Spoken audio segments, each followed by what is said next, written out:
Сега ще поговоря не с теб, а с твоето тяло, което много преди тебе отдавна е разбрало, че аз съм всичко, за което то отдавна е готово. Да спрем до тук с римите, повтаряме отново. В момента нямам време да се държа прилично, облечена си в бяло. Това е добро начало, което ми подсказва, че ще се чувстваме отлично, ако решиш да се държиш ужасно неприлично.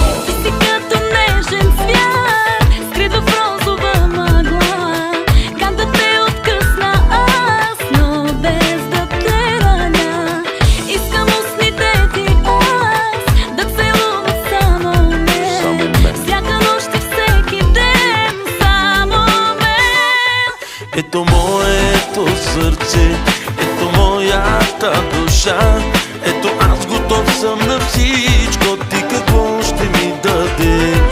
Ето моето сърце, ето моята душа,